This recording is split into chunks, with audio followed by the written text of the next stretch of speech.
Hi, everyone. I'm Liza Wheel from Gatehouse Admissions, and I am delighted to anyone who is joining us either live or viewing this after the fact. And thanks very much, as always, to Gmat Club for hosting today's session.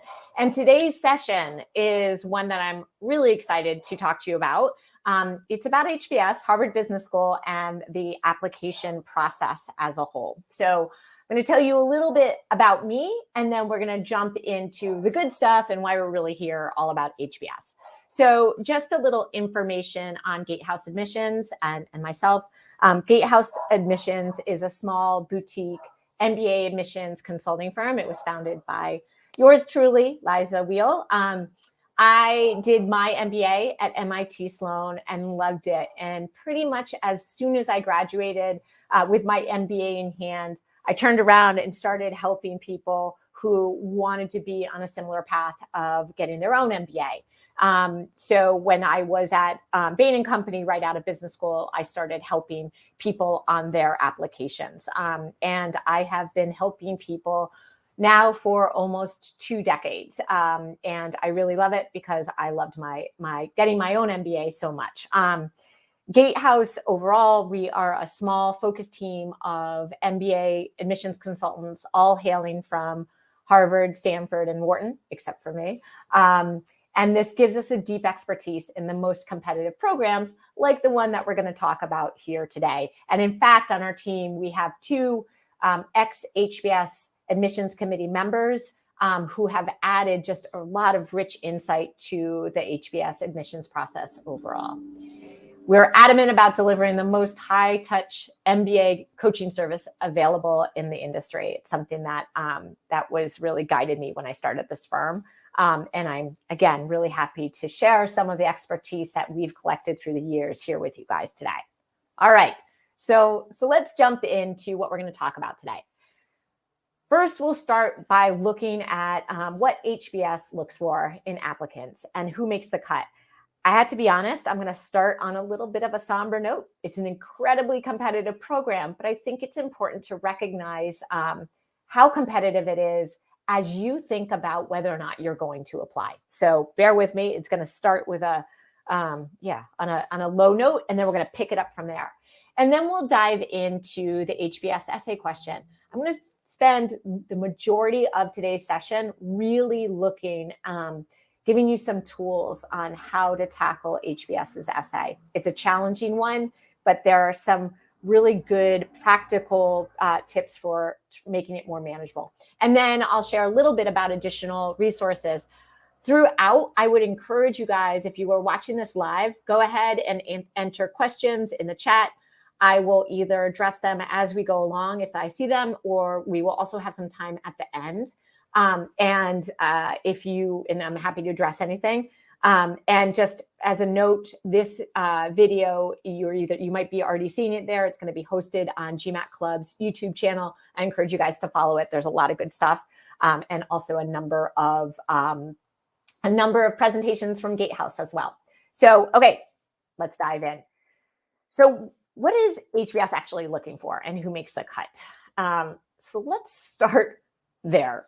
Who doesn't make the cut? And as I warned you guys, I was going to start on a somber note. It is amazingly competitive to get into HBS's program. As the tagline on the slide says, thousands apply and thousands fail. The numbers are kind of dramatic. HBS, Harvard Business School, sees more applicants, more applications than any other business school out there. This information is from the application season 2021. And at the time, HBS was still, we all still are, but was still dealing with the initial shock of COVID and was trying to address that first year of when COVID hit and dealing with some deferred accepted students. And one of the things that Harvard did was for 2 years agreed to make its class size a little larger. So I share all that information because this data is actually collected from one of those years when they were accepting more more students in the classroom than they were in years past, and presumably than they will in years future. But just looking at this, so this is for the 2021 application season.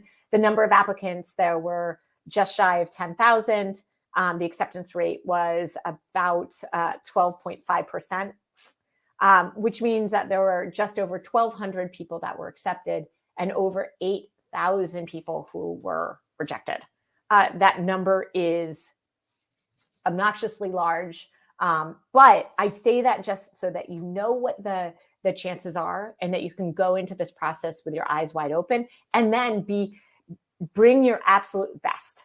Because if you don't bring your best, you're not going to help yourself. And the rest of this presentation is how to help you think about leveraging the different components of this application.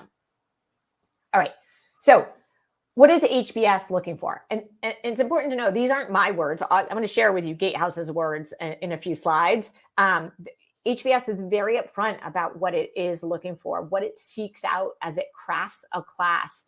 It fills up each of its sections with 90 different classmates. It is looking for candidates who have a habit of leadership. As they say, they look for this habit of leadership to understand and see evidence of your potential. They're looking at what you have done as a leader to anticipate what you will do next as a leader. They say they want to see evidence of analytical aptitude and appetite. I'll say it on the next page a little bit, but like they want overachievers, people who are ambitious in their mind, ambitious in what their mind is capable and what they can do with their brain power, so to speak. And they're looking for engaged community citizenship. This is important. They want people who are leaders and who are, again, using their brain power to advance themselves, but they want people who are concerned about the world around them as well and using their skills to help the people around the world. So this is what they call engaged community citizenship. So that's it. This is what HBS is looking for. And this is what, as the admissions committee will use their application, will try to look for evidence of. So I mentioned that those were HBS's words. Now I want to share with you Gatehouse's interpretation, or taking it a little bit further for you of really what HBS is looking for. And this list was built in tandem, as I mentioned, to the former admissions committee members from HBS. I'll just really think about this as well. Number one, I think there's this assumption out there that leadership has to look a certain way.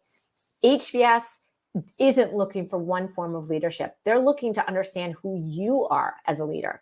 Now, that can be formal or informal, right? That can be you are a team lead, or you are just somebody who has driven a lot of change but never held a title. That's okay too, right? It can be direct or indirect. You at the front of the group, or you someone really working to build buy-in. Leadership, they're not looking for one model, but they are looking to understand how you yourself have been a leader, no matter what kind of leader that you are. In terms of the academics, the analytics, the aptitude, they want to see people that are hungry, curious, creative, and committed. That intellectual curiosity, right? Someone who is eager to understand and make sense and keep pushing to learn and develop. But on the flip side, one of the reasons they're looking for academic excellence is this is a tough program. You are going to be, any of the MBA programs, it's a highly quantitative, it's analytical. You're going to need to draw inferences from numbers, from data, so that you can make informed decisions.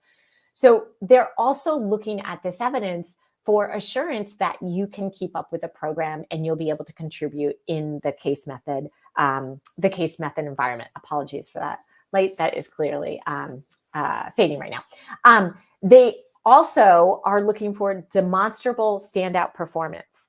What I mean by this is, look, everybody can do a job and everybody can do there are lots of consultants or lots of private equity associates or lots of product managers. what makes you someone who is above and above the fold, who is going above and beyond and really making a difference. They want to know not just you're going through the motions and doing what needs to be done, but that you're really over delivering. And then they're also looking for intangibles. And a lot of these words, by the way, these words are probably things that are never going to show up in your essay. And I would even kind of say they shouldn't show up in your essay. You want to show, not tell. So you don't want to rely on these words to try to convince them that you have these valuables. They're called intangible. And I think that's one of the reasons is like this is something that's so in us that's hard to just say. But I will call the words out: grit, reliability, team orientation, humility, resourcefulness, empathy. And I'm going to put this new light up here. It's important that the schools know that you are someone who can work well on teams, that you can work well with each other. And again, really be additive to the classroom, care about your classmates. So don't use these words, but be aware that they're looking for it. And then they want to understand where you're headed, right? They want to understand what the purpose of going to school is for you, why you are going to leverage HBS to see the career outcomes that you have envisioned for yourself. Okay. I want you guys, if there's anything like this is a slide to come back to, this is something I want you to jot down. These things are really important on how it is that you're going to, what it is you want to convey to HBS about you. Okay. Now I want to jump into each of those things a little bit more. If you think about the numbers are a lot of how they will start to get a feel of that, your analytical aptitude and ability. And the numbers reveal a high bar. It's really important to know this. The median Gmat is a 730, which I think is around a 96th or 97th percentile. It's a high number. It's a very high number that the school, that HBS is used to seeing and wants to see. The median GRE is equally high, 163 on that quant and 163 on the verbal, and 164 on the quant. And the average GPA is a 3.69. I mean, that's basically the average of an A- in a 4.0 US-based grading scale. These numbers are really high. And again, it shouldn't be surprising if we looked at those stats of how few people make the cut. So you need some of this going into this process. You need to be able to show strong academic excellence. And they will be looking at these stats. It doesn't mean that if you're below these numbers, you don't have a shot, but you should know where you are exposed. And that's going to put even more pressure on other aspects of your application.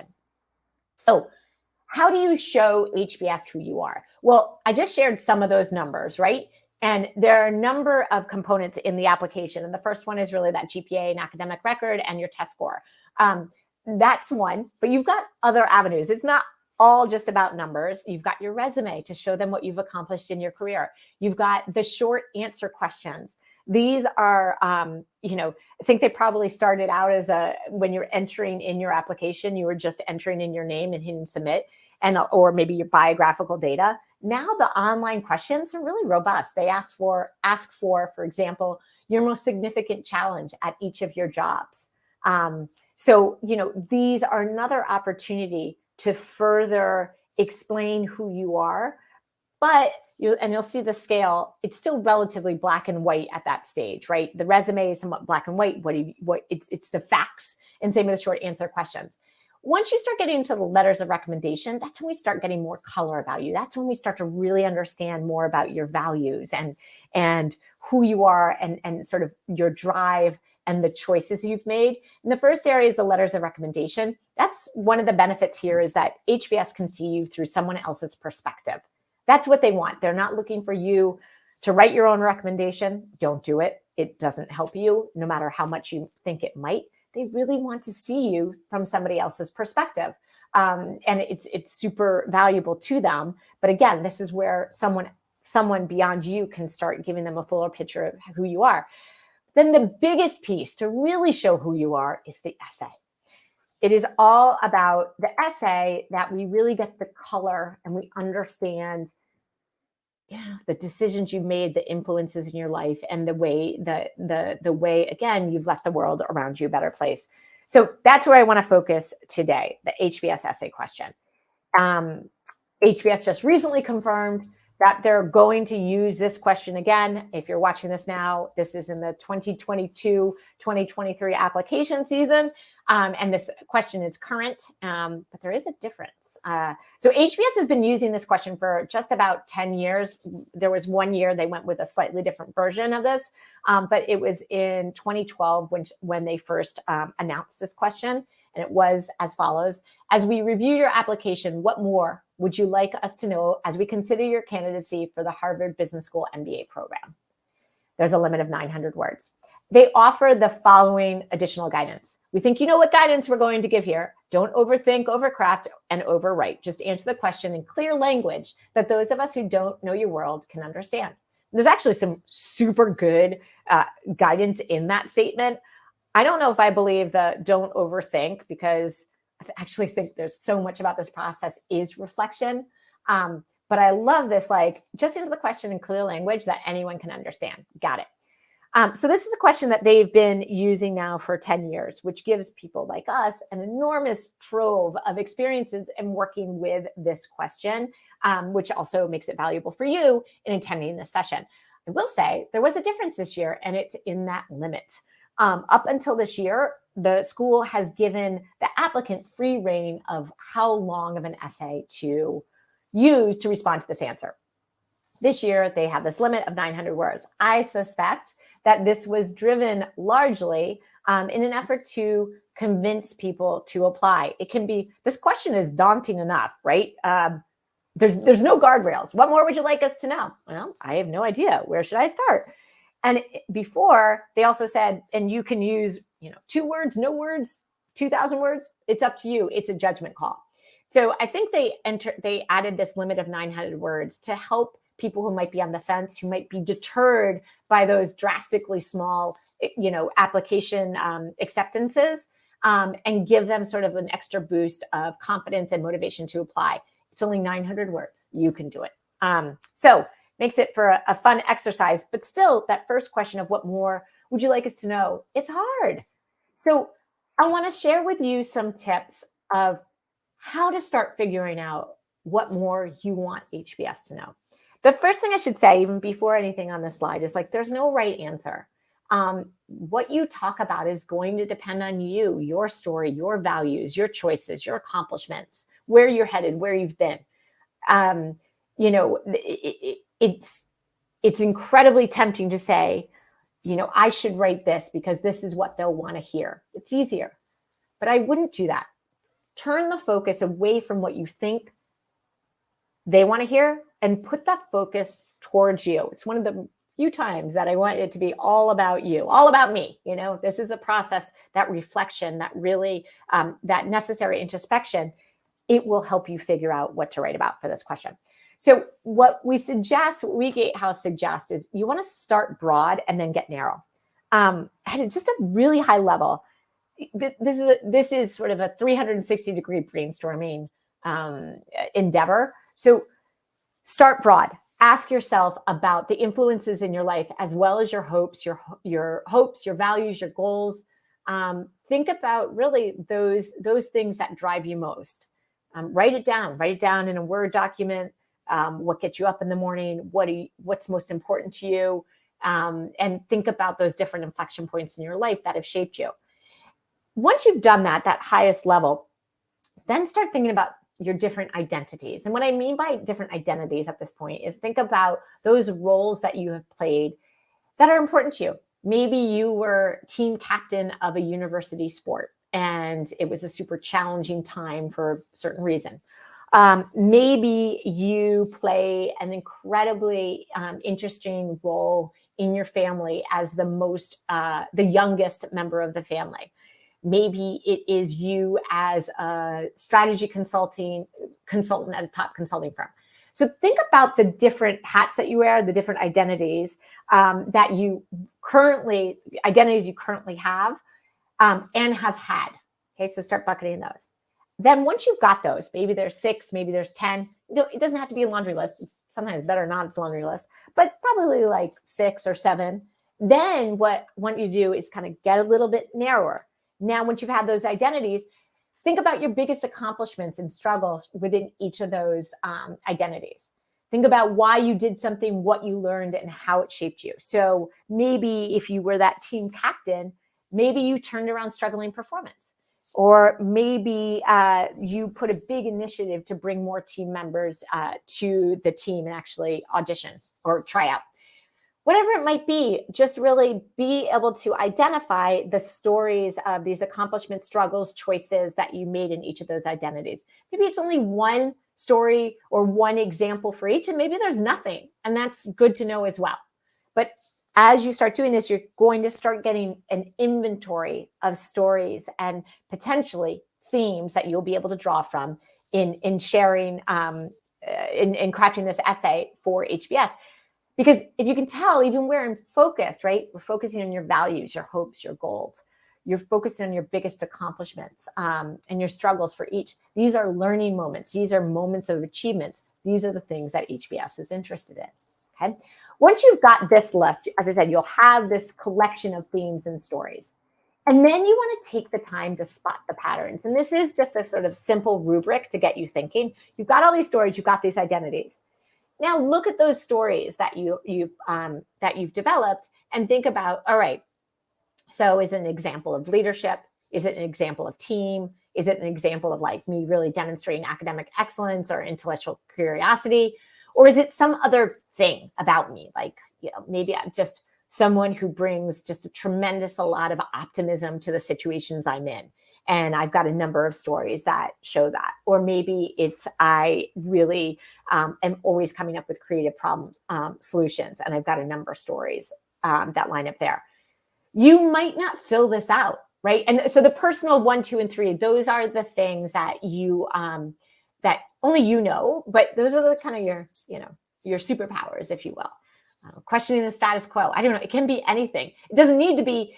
It almost doesn't matter what it is, but figuring out sort of what your superpower might be, and then thinking about which stories could actually line up under it, because you've collected all those stories, you might see some patterns emerge. And again, what you might not see is all of this rubric be filled out, but maybe you've got a lot of examples that really display and demonstrate your emotional, your EQ, and your emotional intelligence. So maybe that suddenly becomes like something that you could explore in these essays. But doing this will give you an idea to spot the patterns and the themes and really think about what could I even talk to the schools about. So figure out what your matrix looks like. And then it's all about building a narrative. Later on, I'm going to show you some examples of some HBS essay writing, because I think it's super, that can always be super valuable for people to actually see what this could look like. Because even as I give you these tools, I know it probably feels really hard and kind of confusing. But at the end of the day, you are going to be constructing an essay that ties together, that sort of connects the dots, that flows. And doing that's hard. So one of the things that we've done is looked at the different ways that you can build your narrative. And this, and I'll mention this, recently, I co-authored a book looking at successful essays of both Harvard and Stanford. And we looked at the commonalities in the approaches that were used. And they boiled down to these rough buckets. One is a thematic way. So I mentioned bringing optimism. Maybe that's my secret, my superpower. So I might, excuse me if you hear noise in the background, I might build this narrative really around the theme of bringing optimism to my endeavors. The time when I rallied a team at work of coworkers to go run a charity race for many people who had never run. Maybe it's really turning around morale at a sinking product, for a sinking product that was getting beat up in the market.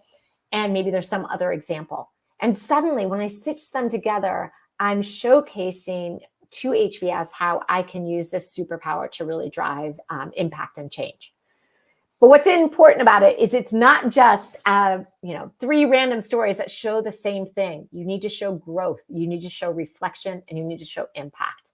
But we call that the thematic. the thematic approach. Figure out that like sort of, usually it's like your superpower, and figure out how that has shaped your journey so far. Then the next one is actually probably one that's easiest or most frequently used, and this is using inflection points.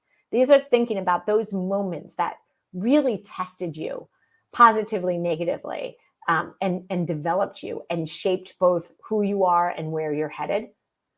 It's not an autobiography, though. It's not just first I went to school and then I did this and then I did that. No, it's thinking about those really critical moments that have gotten you to where you are today. And you need to be cognizant of why you're sharing that information with HBS.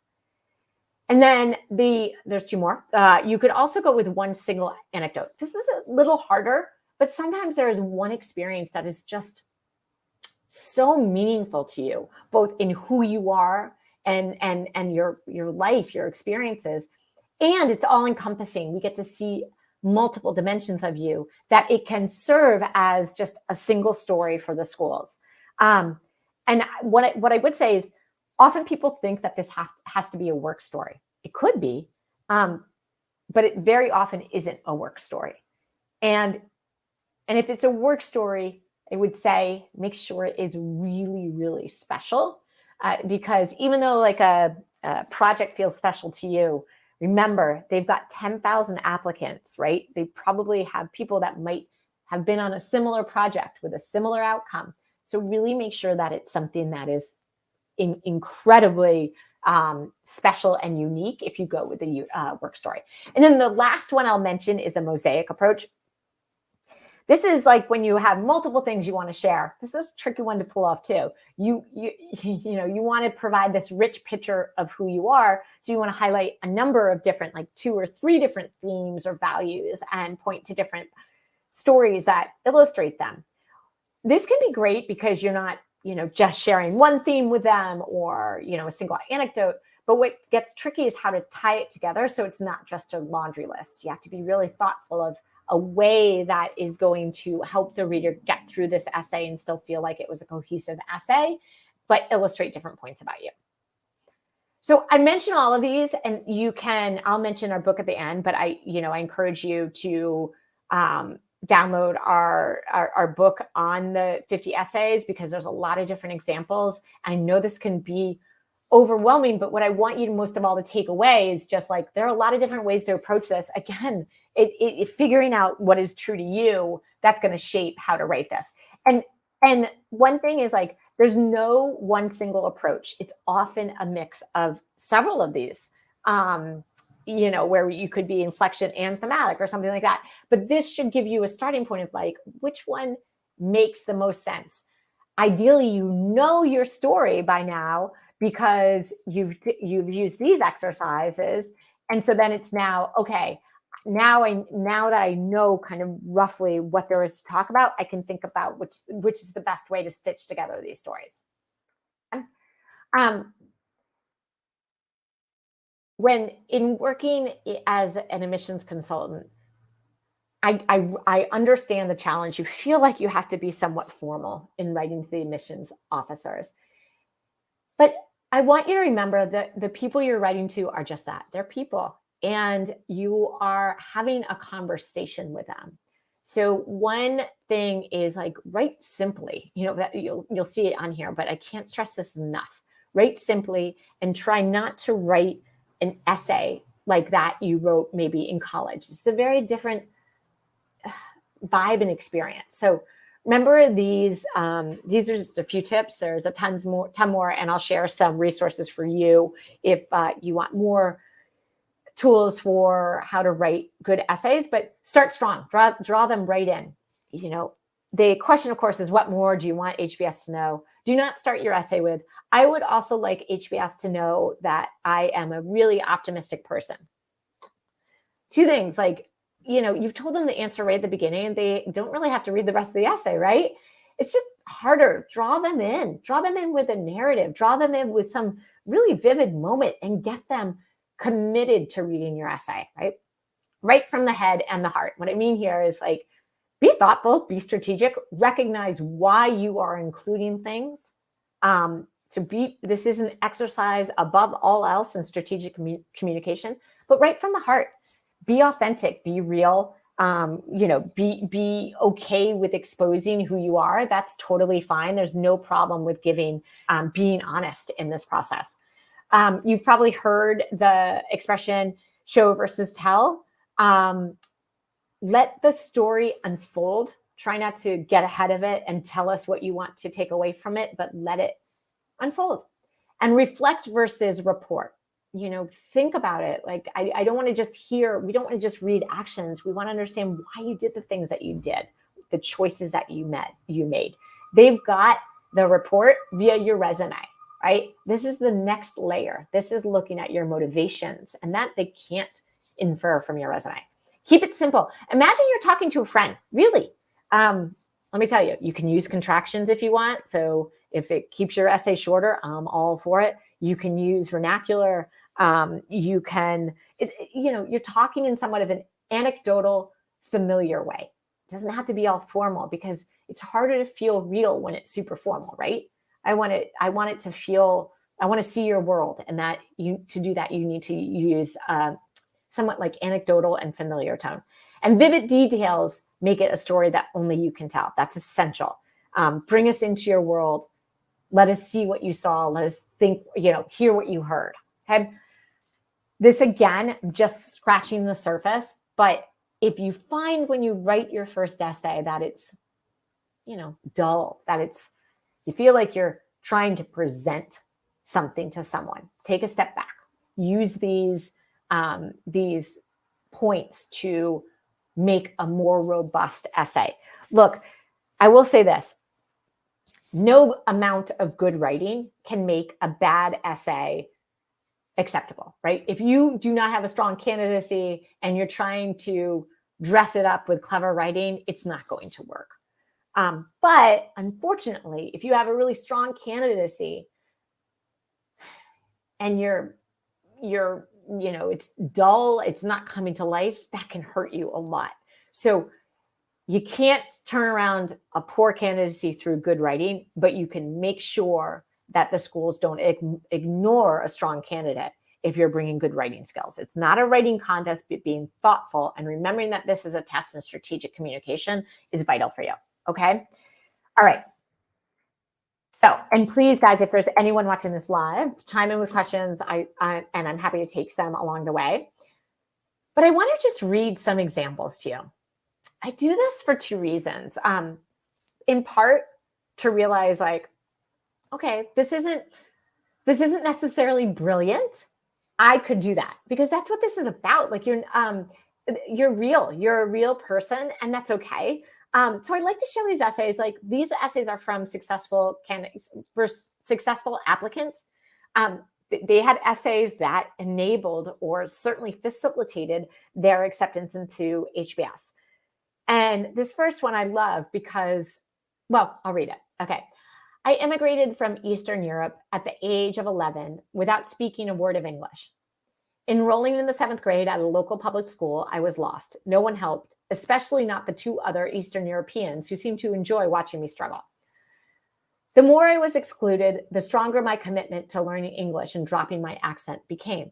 I did whatever it took, watching the Olsen twins movies with my mother on weekends and reading ESL books during recess. As my English skills improved, so did my friendships. I initiated conversations, risking ridicule for my accent, and asked to join my classmates' activities. Soon, I no longer had to ask to be included. In the 8th grade, my classmates gave me their final proof of acceptance by electing me as class president. Instead of staying on the outside looking in, I invested in friends, the culture, and the language. I finally made America feel like home. So this was someone's intro paragraph for the HBS application essay. I like it because it just feels real to me. It doesn't feel like over the top. It feels real to me. But I do want to call out some really good writing strategies, even in this brief intro paragraph. So a few things. No one helped, especially not the two other Eastern Europeans who seemed to enjoy watching me struggle, right?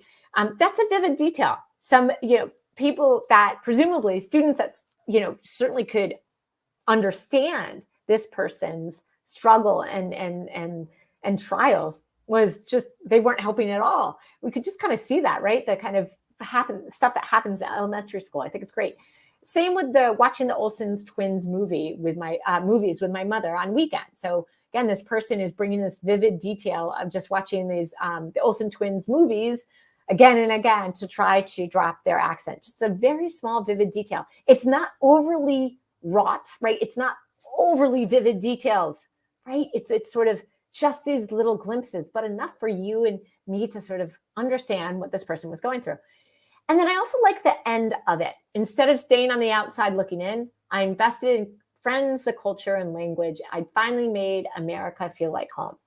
I like what this person is doing here because they're sort of teeing up the rest of the essay and what's going to follow. If I had to hunch, notice that this person is not saying, what I want you to know, HBS, is XYZ. So it is much more, instead of staying on the, they're just alluding to it, and they're alluding to it here. And instead of staying on the outside looking in, I invested in friends, culture, and language, and I made this place feel like home.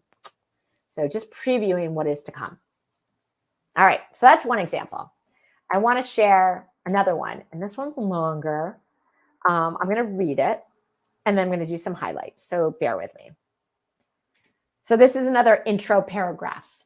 And I have to say, this one is actually under 900 words. This essay was longer. So this essay, I still want to read it to you because I think the intro paragraphs are strong, but in 900 words, a lot of this would have to go.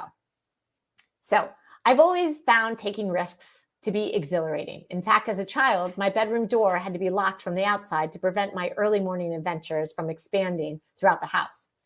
A family affair. My brother only recently admitted his job was to let me out if there was ever a fire.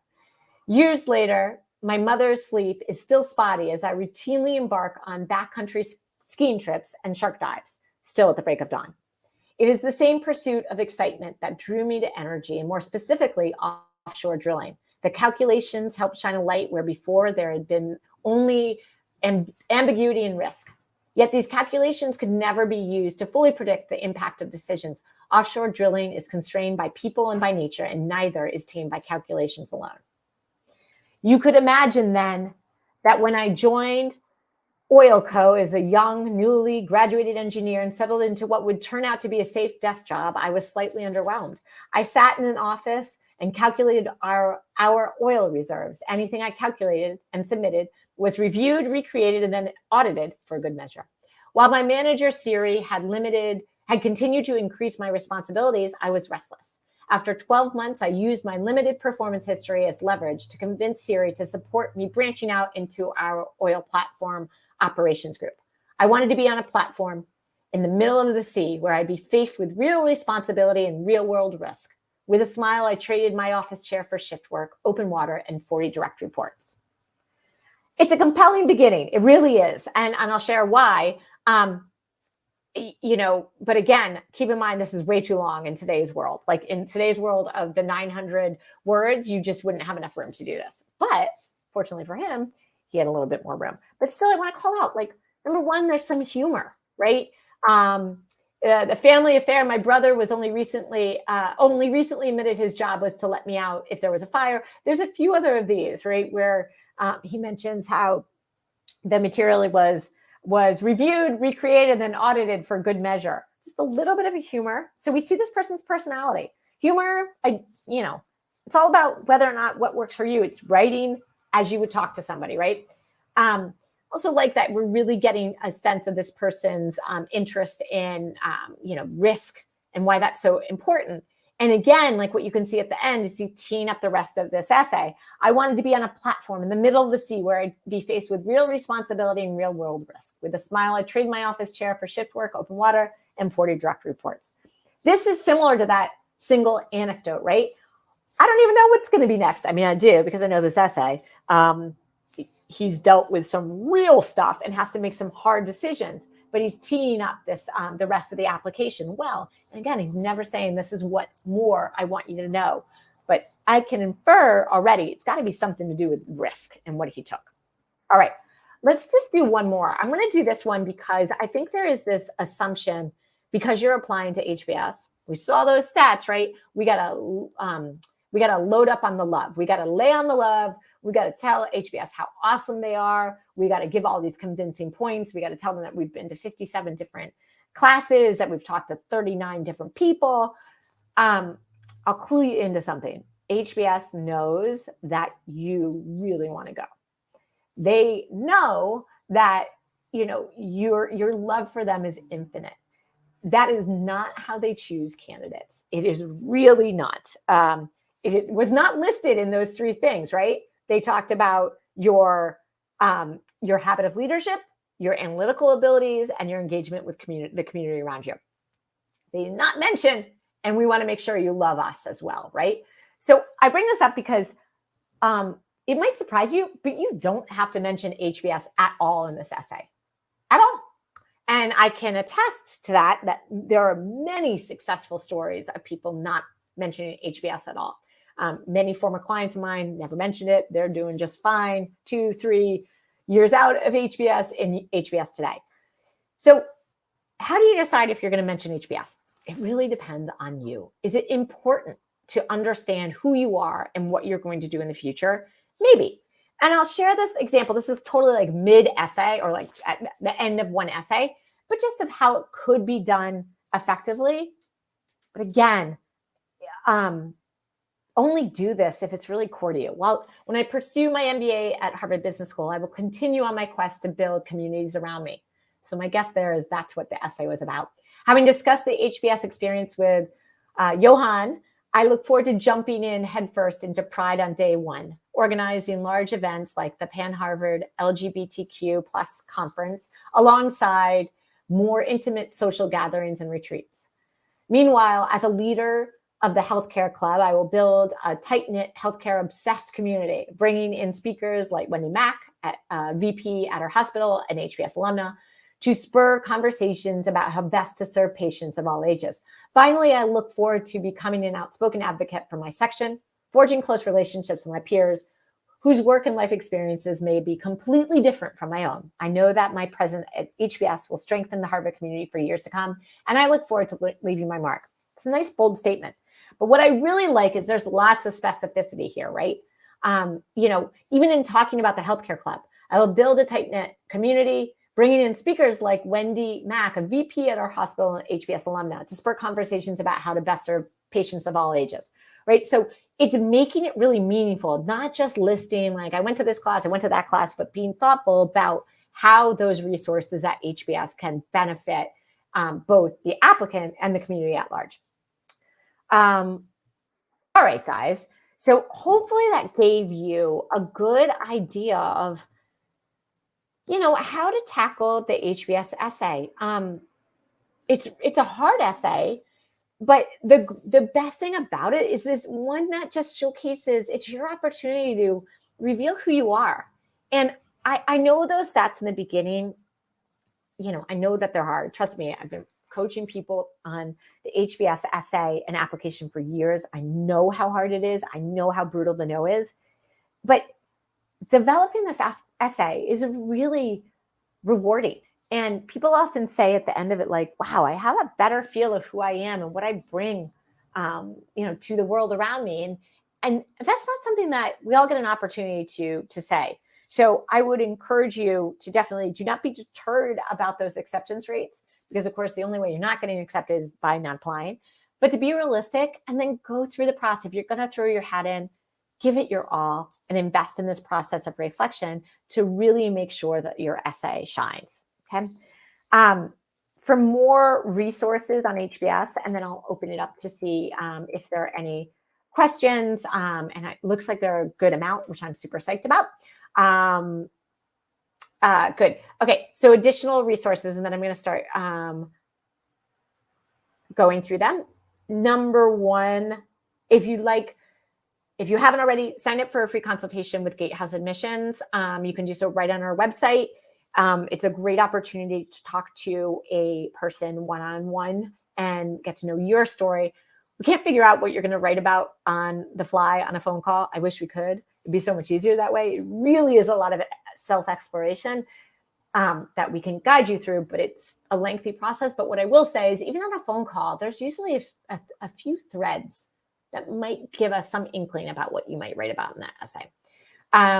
You can view a sample successful HBS essay on our website, on our resources, which will be awesome. And then there's also, I mentioned already, that I mentioned a co-book. Sorry, I'm getting excited about looking at all the questions. Sorry. So my eyes are wandering.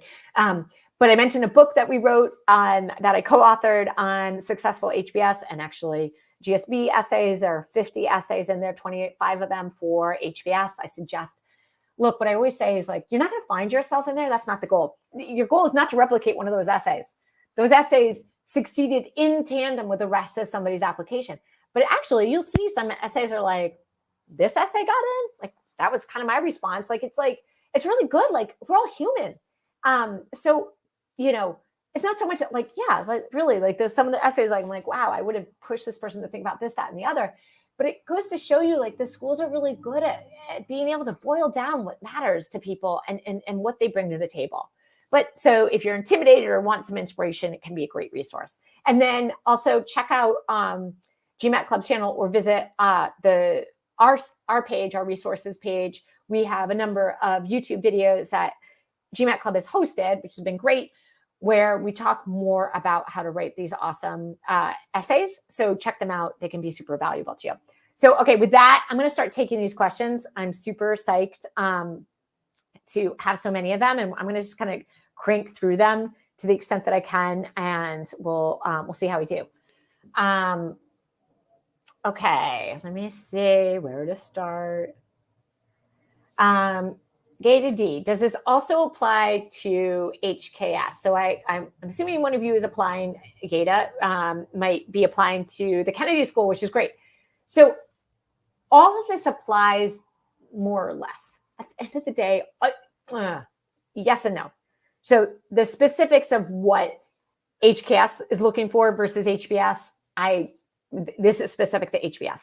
However, is my belief, and I've not been proved wrong yet, that all these schools are looking for, superstars that are going to go change the world, whether that be the Kennedy School or business school, Harvard, Stanford, Sloan, Kellogg.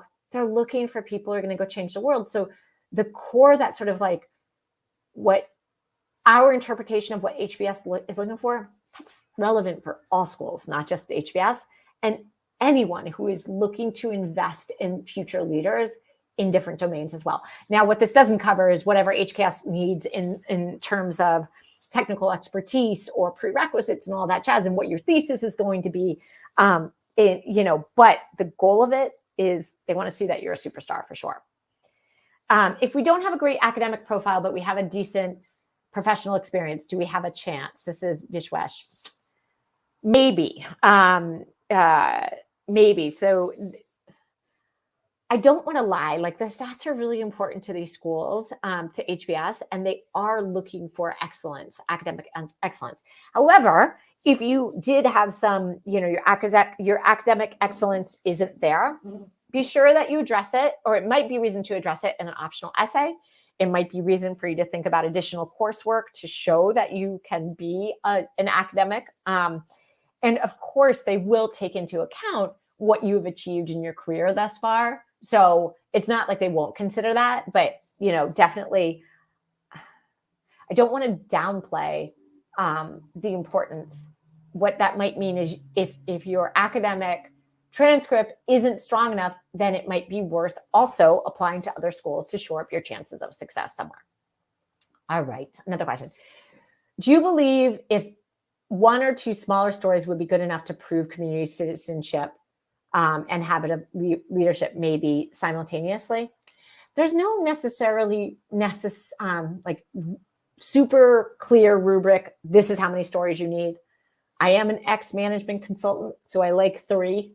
I just believe that helps really substantiate the point. I mean, it's kind of a joke, but on slides, there needed to be at least 3 was like the magic number of bullets. So 3 is the number of magic stories, but sometimes it can be more. Sometimes it can be fewer. So we do want to believe it. So what think about what you're trying to prove and make sure the thesis is there. If not, maybe you need to come up with a different tack, or maybe you need to try to prove something else. So regardless of how many stories, but I generally like to try to see, three examples that illustrate something. But not always, could be two. It depends how meaningful they are to you. So I know that's a little vague, but that's kind of what it's got to be. And for some reason, my screen just, okay. Excuse me.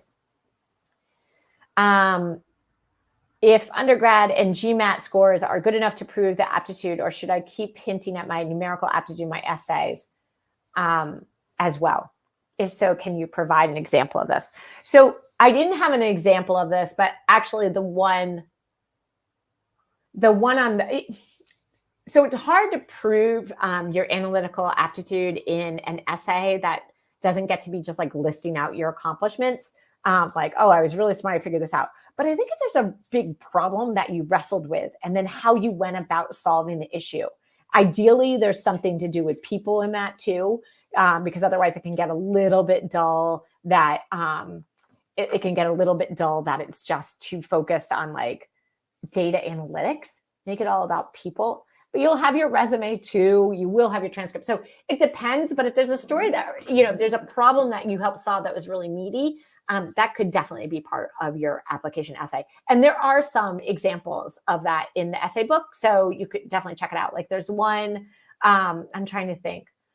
Like there's one that focuses on someone who really wants to build a career in aerospace and talks about some of his successes thus far. So not so overt as like, I'm smart, but you can see the smartness in just the fact that he's able to talk about those experiences. Okay. Is it possible to do a full-time MBA program after the age of 35? Yes, it's possible. Yes, it's extraordinarily hard.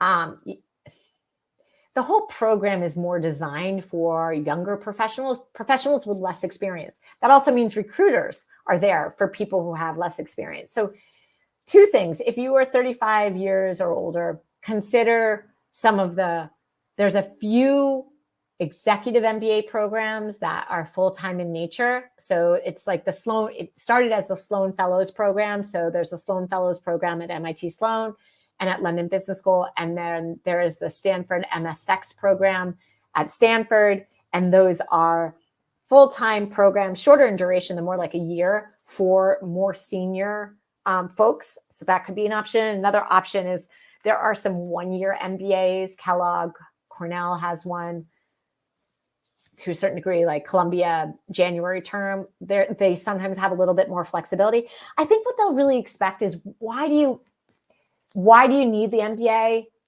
What's your path forward looking like?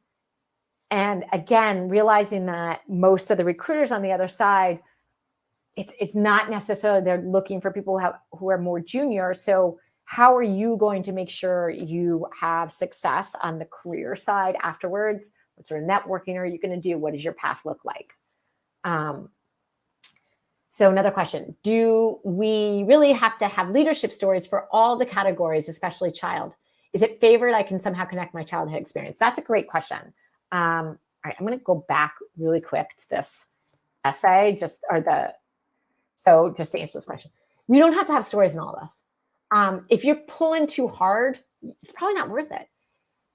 Your childhood could be part of the story. It might not be. And it doesn't need to be. Your focus could be on something more recent, but your childhood could be part of it. It really depends. I will say, I do want you to think about the childhood influences. So much of our life is shaped from our childhood. So at the very least, you should know what those influences are. You don't have to have a leadership from childhood, like a leadership story. And in fact, I'd probably say don't include it in your essay. Like, we don't want to hear about the lemonade stand that you created. I don't know, whatever it might be when you were like 8, right?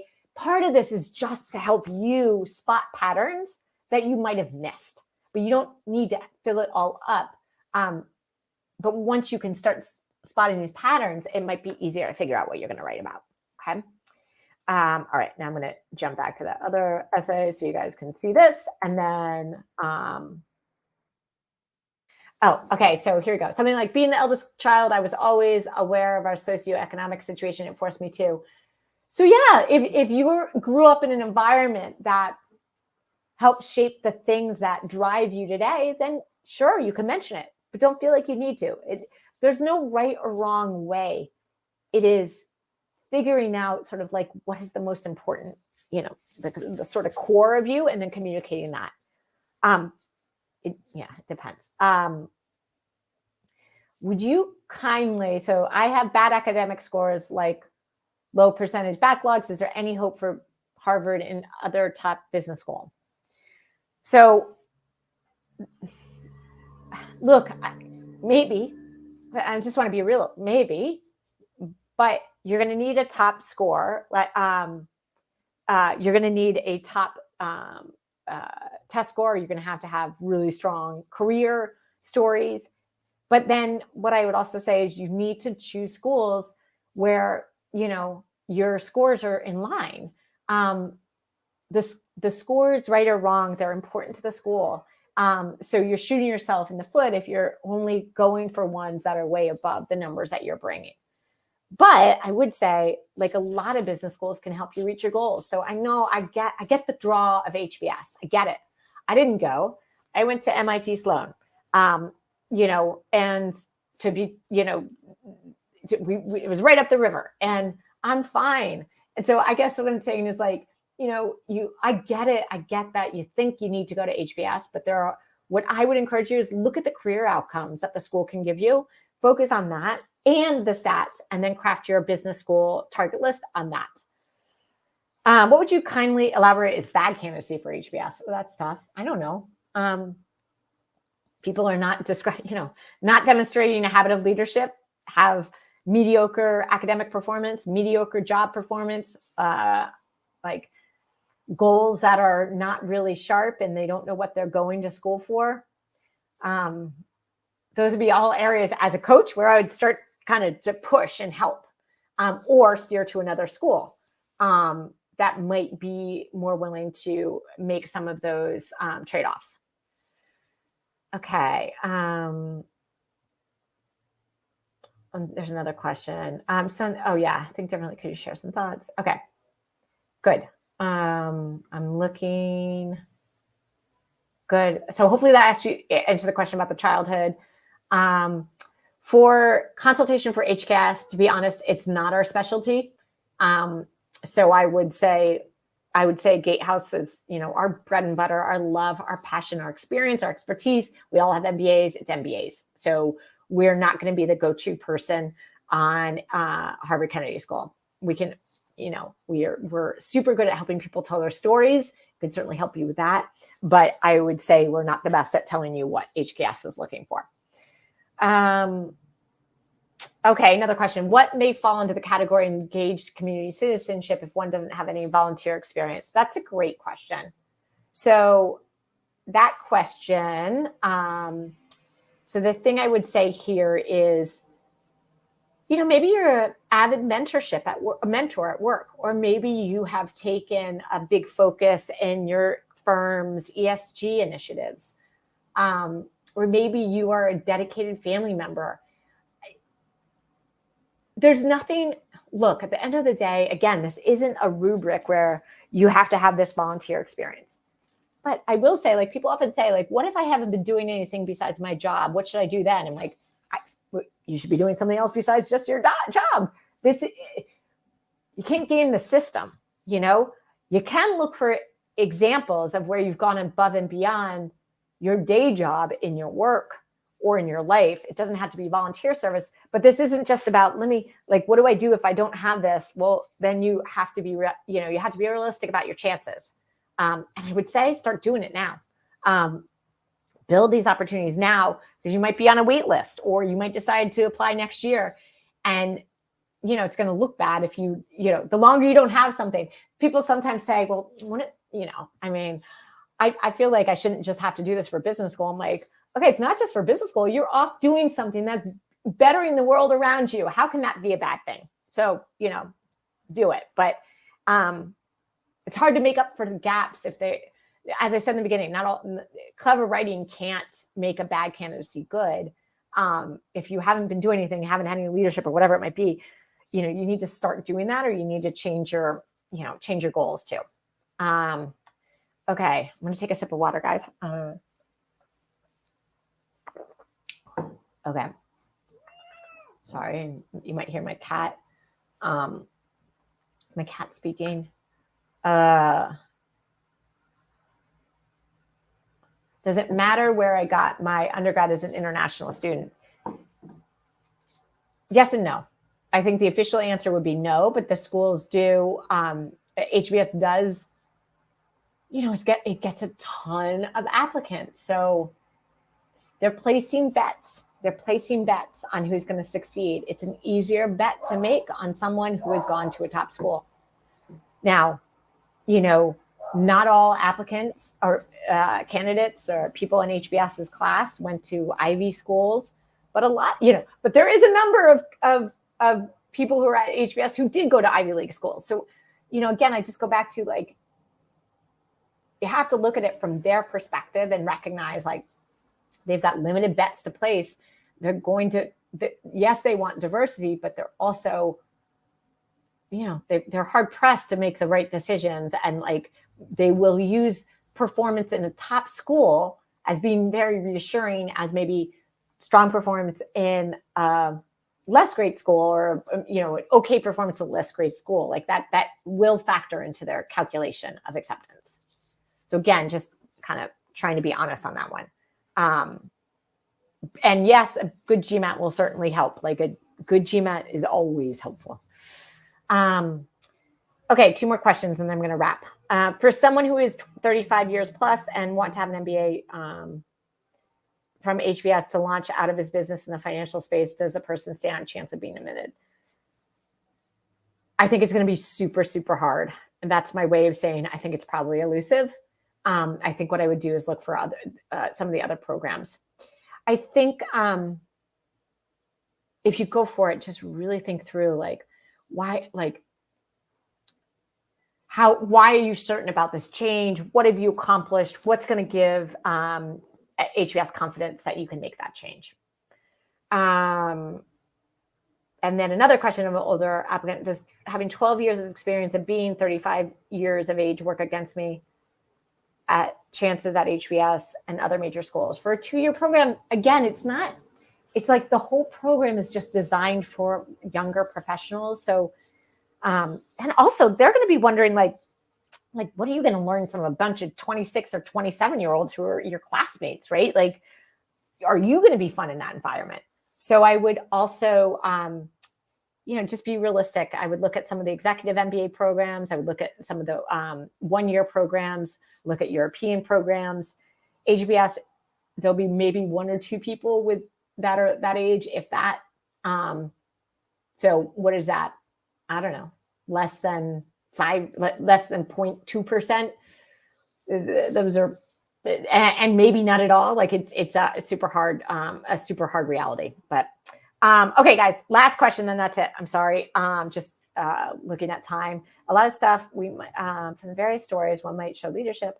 Which ones do you think we should focus on? I feel we speak on a lot of stuff. What are your thoughts? Okay, so the question is look, we have to show leadership, academics, and engagement. What do we focus our essay on?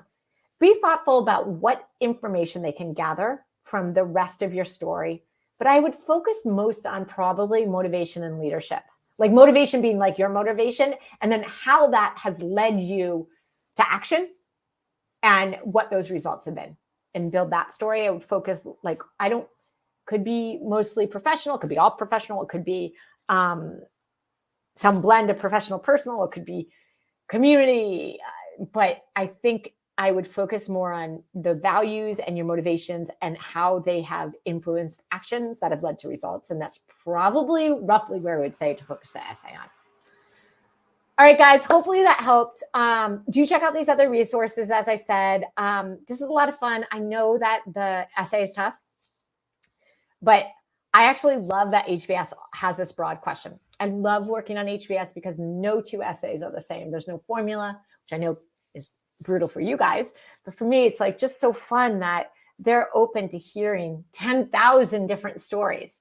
And believe me, everybody's story is different. So your goal in this process is thinking about your story and sharing it with them. So I wish you guys all good luck. Check out these resources. Reach out to Gatehouse Admissions if we can be of additional help. And that's it. That's a wrap for this one. And thanks again to Gmat Club for hosting as always. And I will see you guys later. Tune in for the next one of these. Okay. Bye, everybody.